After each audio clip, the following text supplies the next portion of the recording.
Hello students, आज हम लोग शुरू करने वाले हैं हमारा इलस्ट्रेशन नंबर 1। इलस्ट्रेशन नंबर 1 में फर्स्ट ऑफ ऑल देखते हैं कि हमारे पास इंफॉर्मेशन क्या अवेलेबल है। A normal distribution has a mean 10 और हमें पता है नॉर्मल डिस्ट्रीब्यूशन का मीन जो है उसको हम लोग कैसे डिनोट करते हैं, तो कि म्यू है हमारा 10 है। स्टैंडर्ड डेविएशन एसडी का मैंने शॉर्ट फॉर्म लिखा है। स्टैंडर्ड डेविएशन हमारा कितना है 2 है, यानी कि स्टैंडर्ड डेविएशन को हम लोग दिखाते हैं sigma is equal to 2। Find the probability of normal variable x will take a value between 10 and 12, यानी कि हमारा x कहाँ से कहाँ तक जा रहा है, तो कि 10 से लेके 12 तक के बिटवीन का वैल्यू हमें फाइंड करना है। तो फर्स्ट ऑफ ऑल जब भी आप इलस्ट्रेशन कर रहे हो या फिर कोई भी सम कर रहे हो गाइस, आपका पहला स्टेप, हम लोग स्टेप वाइज सारे सम सॉल्व करेंगे तो आपका मेथड सेम ही रहेगा। पहला स्टेप हमें करना है x वाला क्वेश्चन फ्रेम करो, जो क्वेश्चन दिया है उसके ऊपर से x वाला क्वेश्चन फ्रेम करना है। क्लियर? तो फर्स्ट क्वेश्चन के लिए हम लोग x वाला क्वेश्चन फ्रेम करते तो कैसा बनेगा, हमें प्रोबेबिलिटी फाइंड करना है, यानी कि p ऑफ, और हमें बिटवीन वैल्यू फाइंड करना है 10 एंड 12 के बीच का, यानी कि ऐसा जाएगा कि 10 to 12, तो ऐसा होगा 10 less than equal to x less than equal to 12। ये हो गया हमारा x वाला क्वेश्चन। पहला स्टेप ओवर हो गया। सेकेंड स्टेप हमें ये करना है कि हमें z में उसको कन्वर्ट करना है, और हमें पता है कि z इज इक्वल टू क्या होता है, तो कि x minus mu upon sigma. Clear? हर जो हमारा वैल्यूज है ना, उन तीनों के तीनों को हमें ये वाले फॉर्मेशन में डालना है।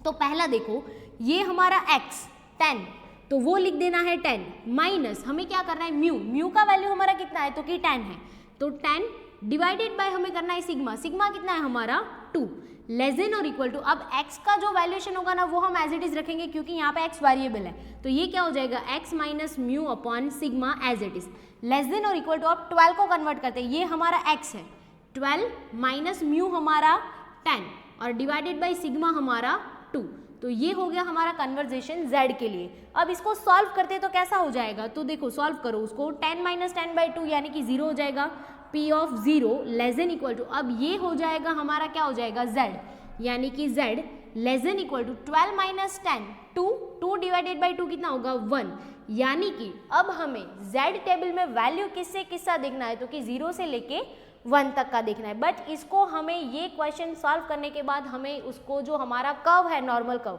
उसमें दिखाना पड़ेगा, तो हमारा नॉर्मल कर्व ये होगा उसके लिए, और आपको ये जो बेल शेप है वो 5 रुपीज़ का स्टेशनरी में भी कहीं पे भी मिल जाएगा, तो आप वो प्रीफर कर सकते हो, ज़्यादा इजीली हो जाएगा। अब देखो 1 का वैल्यू प्लस है, इट मीन्स कि जितना प्लस है यहाँ पे प्लस इन्फिनिटी, तो अगर आपका वैल्यू प्लस आता है z में तो आप 0 से राइट हैंड साइड जाओगे, और अगर माइनस आता है तो लेफ्ट हैंड साइड जाओगे। हमें ऐसा लगता है कि हमारा जो 1 है वो यहाँ कहीं पे हो सकता है 0 से आगे। क्लियर? यानी कि हमें इतना एरिया फाइंड करना है 0 से 1 बिटवीन वाला। क्लियर? अब गाइस देखो z टेबल में हमें वैल्यू देखना है, तो z टेबल में हम लोग वैल्यू कैसे देख सकते हैं, आपके टेक्स्ट बुक के पीछे ये वाला टेबल दिया है z का। जब भी आपको ऐसा दिया है, फॉर एग्जाम्पल अगर ऐसा दिया है 1, तो आपको वैल्यू कहाँ से देखना है, यहाँ से हमें वैल्यू लेना है, और हमें देखना कितना है, तो कि 0 से लेके 1 का। और आपको खास ध्यान देना है कि हमें ऑलवेज एरिया 0 से टच होगा ना तो ही मिलेगा, 0 से डायरेक्टली फार डिस्टेंस में हम फाइंड नहीं कर सकते, हम डायरेक्टली ये एरिया फाइंड नहीं कर सकते, हमें कंपलसरी पहले ये फाइंड करना पड़ेगा फिर ही ये कर सकते हैं। ये याद रखना है कि 0 से ऑलवेज टच एरिया मिलेगा। अब यहाँ पे हमें फाइंड कितना करना है 1 के पीछे क्या है, कुछ नहीं 0 0, तो हमें ये वाला जो वर्टिकल लाइन है वहां से 1 फाइंड करना है, यानी कि ये वाला देखो 1.0 मतलब 1, उसका वैल्यू हमें देखना है यहाँ पे 0 में से। आपको ऑलवेज जब भी ऐसा बोला है, फॉर एग्जाम्पल ऐसा बोला है कि 1.5, तो आप पहले 2 डिजिट वर्टिकल लाइन में से देखोगे और बाकी के 2 डिजिट हॉरिजॉन्टल लाइन में से देखोगे। अगर आपको ऐसा बोला है कि 1.52, तो आप क्या करोगे, पहले 2 डिजिट यानी कि 1.5 आप यहाँ से लोगे, यानी कि ये हो गया हमारा 1.5, फिर पीछे कितना डिजिट है, तो कि 2, तो हमें क्या करना है, तो कि 2 वाला लाइन यहाँ से देखना है, देखो 1.5 और उसका 2 में देखना है, यानी कि ये वाला वैल्यूएशन हो जाएगा। Clear guys? तो आपको ये खास ध्यान देना है कि जब भी हमारे पास 2 डिजिट तक का वैल्यू अवेलेबल है हम वर्टिकल लाइन में देखेंगे, उसके आगे अगर थर्ड नंबर अवेलेबल है तो हम यहाँ पे देखेंगे। क्लियर? अगर हमारे पास ऐसा वैल्यूएशन है कि 0.5, यानी कि पहले 2 डिजिट कहाँ पे देखना है, यहाँ पे 0.5 के पीछे क्या है 0, तो ये 0 वाला कॉलम आप चूज करो। Clear guys? तो ऐसे हम लोग सारे z टेबल का वैल्यू देखेंगे। तो फर्स्ट ऑफ ऑल हमें यहाँ पे देखना है 1 का वैल्यू। क्लियर? 0 से लेके 1 तक का वैल्यू, 0 से लेके 1 तक का वैल्यू, यानी कि आपको 1 का वैल्यू 0 वाली कॉलम में से चूज करना है, यानी कि 0.3413 मिलेगा। आपको ये जो एरिया है 0.341 0.3 मिलेगा। तो हमारा यहाँ पे जो आंसर है वो कितना मिलेगा 0.3413। तो ये हो गया हमारा answer. Clear. Same as it is second one question भी हमारे पास अवेलेबल है। तो उसमें क्या है तो कि हमें नॉर्मल वेरिएबल x के लिए फाइंड करना है वैल्यू बिटवीन 8 एंड 10। तो हम लोग यहाँ पे देखेंगे कि P ऑफ फर्स्ट स्टेप हमारा क्या है, क्वेश्चन में फ्रेम करना है। क्लियर।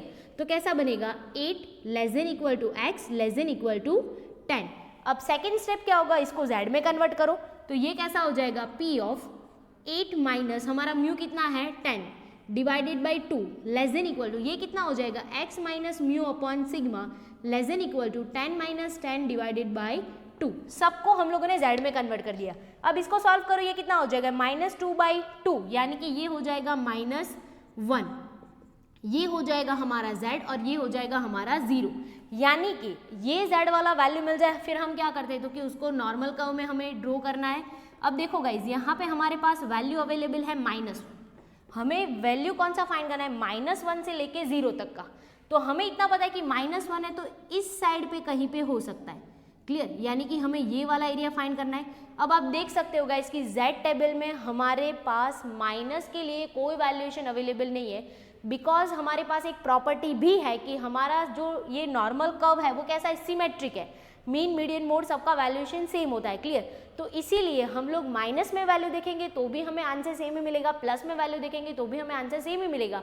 सो दैट्स वाई अगर आपको क्वेश्चन में माइनस वैल्यू दिया है, माइनस वैल्यूएशन मिलता है z का, तो भी आपको z टेबल के प्लस में ही देखना है, और अगर प्लस मिलता है तो भी आपको प्लस में ही देखना है, क्योंकि हमारे पास माइनस वैल्यूएशन वाला z टेबल अवेलेबल नहीं है। क्लियर। तो यानी कि हमें यहाँ पे देखना है -1 से लेके 0 तक का वैल्यूएशन। और अगर आप जब भी z का वैल्यूएशन माइनस के लिए देखते हो ना, आपको जब भी z माइनस के लिए मिलता है तो आप वहाँ पे बिकॉज ऑफ सिमेट्री लिखोगे, क्योंकि माइनस है फिर भी हमने प्लस टेबल में देखा है। क्यों?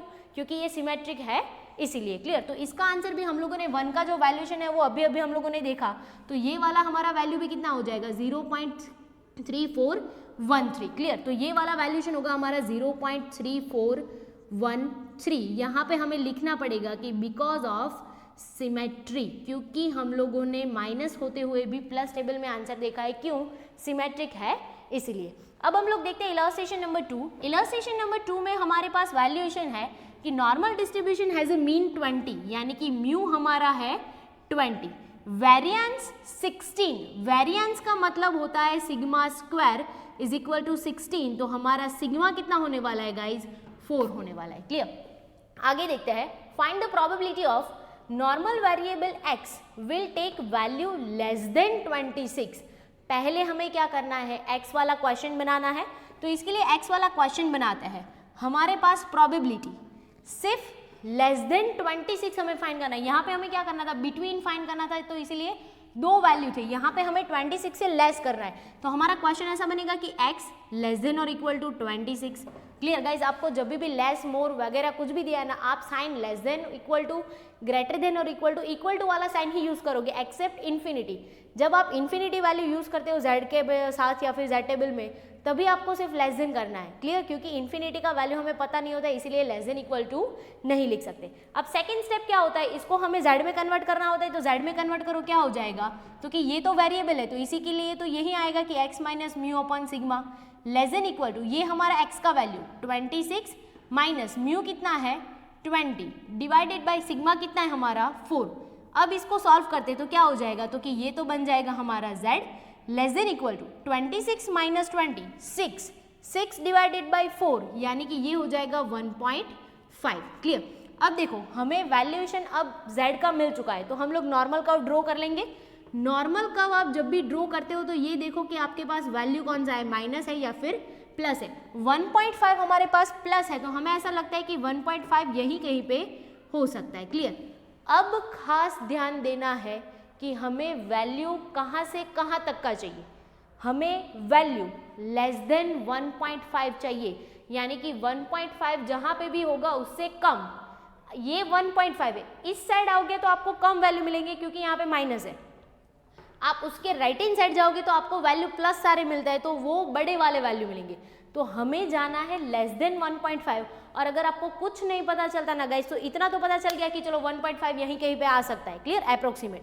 अब देखो ये वाला साइन देखो, हमारा एल्बो किधर जा रहा है, तो कि ये वाला एल्बो है इधर जा रहा है, मतलब 1.5 से आपको इधर आना है, तो ये सारा एरिया कवर हो जाएगा, क्योंकि आपको 1.5 से कहाँ तक जाना है ना वो नहीं बोला है, तो आप कहाँ तक जाओगे, इन्फिनिटी तक जाओगे। क्लियर। अब देखो हमें ये पूरा शेडेड एरिया फाइंड करना है, और हमें पता है कि या तो हमें 0 से इस साइड का वैल्यू मिल सकता है, या तो हमें 0 से उस साइड का वैल्यू मिल सकता है, पूरा वैल्यू एक साथ मिल नहीं सकता। तो क्या हम ऐसा कर सकते हैं कि इतना एरिया हमें पता होता है, कितना होता है दोनों साइड, 0.5 होता है, तो ये एरिया हमें पता है, इतना एरिया प्लस ये एरिया फाइंड करके अगर हम लोग दोनों का प्लस कर देते तो हमें पूरा वैल्यू मिल जाएगा। क्लियर। अब देखो हम लोगों ने किया क्या, आपको ऑलवेज ऐसे जब भी प्लस माइनस करते हो आप कैलकुलेशन के लिए, तो आपको ऑलवेज असेंडिंग ऑर्डर में जाना है, यानी कि इस साइड से लिखना शुरू करना है। हमने क्या किया, तो कि माइनस इन्फिनिटी से 0 प्लस 0 से लेके 1.5 का एरिया प्लस किया, इतना किया हम लोगों ने। चलो तो यहाँ पे हम लोग वो नोटिफिकेशन में लिखने की कोशिश करते हैं, तो हम लोगों ने क्या किया, तो कि माइनस इन्फिनिटी है तो उसके साथ ऑलवेज सिर्फ लेस देन आएगा। और गाइज जब भी आप एरिया फाइंड करने के लिए प्लस माइनस कुछ भी करते हो, आप ऑलवेज लेस देन और इक्वल टू साइन यूज करोगे एक्सेप्ट इन्फिनिटी। क्लियर। यहाँ पे हम करेंगे less than z less than और इक्वल टू 0, माइनस इन्फिनिटी से 0 तक हम गए। क्लियर। प्लस क्या करना है, तो कि 0 से 1.5, तो क्या होगा 0 less than equal to z less than equal to 1.5। Clear. अब इसका एरिया तो हमें पता है कि ये एरिया कितना होता है, तो कि 0.5 होता है। अब हमें वैल्यूएशन देखना है 1.5 का। जैसे हम लोगों ने क्या बोला था कि अगर आपके पास सिर्फ पहले 2 डिजिट है तो आप वर्टिकल लाइन में देखोगे, 1.5 उसके पीछे क्या है, कुछ नहीं, तो आप कौन से लाइन में देखोगे, 0 वाली लाइन में।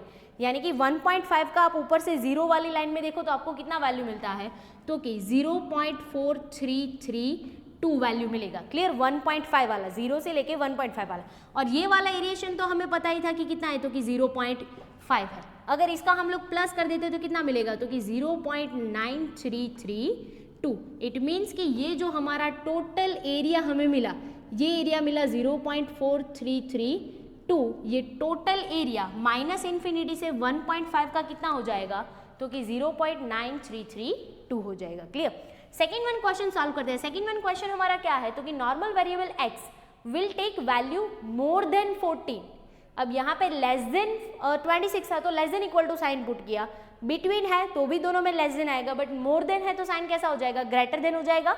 यानी कि हमारा क्वेश्चन कैसा बनेगा, तो कि p of x greater than और इक्वल टू हमें कितना रखना है, तो कि 14 रखना है।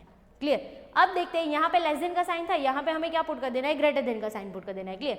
अब इसको z में फर्स्ट ऑफ ऑल कन्वर्ट करने की कोशिश करता है, तो ये कैसा हो जाएगा, p of x minus mu upon sigma greater than और इक्वल टू, ये हो जाएगा 14 माइनस म्यू और सिग्मा कितना है 20 एंड 4, 20 डिवाइडेड बाई 4। अब इसको सॉल्व करो, कितना वैल्यूशन मिलता है, तो कि p of z greater than equal to 14 minus 20 minus 6 divided by 4 minus 1.5 z मिल जाए। फिर हमें क्या करना होता है, नॉर्मल कर्व में उसका वैल्यूएशन करना है। क्लियर। तो नॉर्मल कर्व में देखो माइनस 1.5 है, तो हमें ऐसा लग रहा है कि ये यहीं कहीं पे हो सकता है।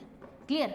अब आप वैल्यूएशन देखो, अगर हमें 1.5 से ज़्यादा जाना है, माइनस 1.5 से ज़्यादा, अगर आपको उससे ज़्यादा जाना है तो आप राइट हैंड साइड जाओगे, कम जाना है तो इस साइड जाओगे, और अगर नहीं पता चलता है तो हमारा मेथड क्या है, एल्बो देखो, एल्बो कौन सी साइड है, तो कि इस साइड है, आपका एल्बो ऐसा होगा। क्लियर। साइन ग्रेटर देन का है तो मतलब इस साइड आपको जाना है, आपका एल्बो जहाँ पे होगा वहाँ पे। क्लियर। तो हमें ये पूरा एरिया फाइंड करना पड़ेगा, हम जाएंगे इन्फिनिटी तक। क्यों, क्योंकि हमें 1.5 से मोर कितना जाना है ना वो हमें पता नहीं है। क्लियर। तो इन्फिनिटी तक जाएंगे, सेम एज इट इज, 0 से उस साइड का मिल सकता है या तो फिर इस साइड का मिल सकता है, डायरेक्टली इतना एरिया तो मिल नहीं सकता। तो हम क्या करेंगे, हमें इतना पता होता है कि ये एरिया कितना होता है 0.5, तो हम माइनस 1.5 से 0 और प्लस 0 से इन्फिनिटी का वैल्यू कर देंगे तो हमें मिल जाएगा। तो पहले उसको नोटेशन में दिखाना पड़ेगा, जैसे यहाँ पे दिखाया था। ऑलवेज कहाँ से लिखना शुरू करना है, असेंडिंग ऑर्डर में। क्लियर। तो सबसे पहले कौन सा आएगा, माइनस 1.5, तो यहाँ पे हम क्या लिखेंगे, p of minus 1.5 less than equal to z less than equal to 0 plus p of 0 less than equal to z less than infinity, infinity के साथ सिर्फ लेस देन आएगा। और आप जब भी ऐसे डिस्क्रिप्शन देते हो एरिया का तो आप ऑलवेज लेस देन वाला साइन ही यूज करोगे। क्लियर। लेस देन और इक्वल टू, इन्फिनिटी है तो लेस देन। अब देखो इसका एरिया 1.5 का हम लोगों ने प्लस में देखा था तो कितना था 0.4332, तो ऑफकोर्स माइनस में देखोगे तो भी कितना होगा 0.4332, और ये एरिया तो हमें पता है कितना है तो कि 0.5। तो हमें यहाँ पे रीजन लिखना है कि माइनस का वैल्यू हमने प्लस में क्यों देखा, बिकॉज ऑफ सिमेट्री। क्लियर। अब इसका टोटल करो तो कितना मिलेगा 0.9332, तो ये हो गया हमारा area for the more than 40, और z कंसिडर करो तो मोर देन -1.5।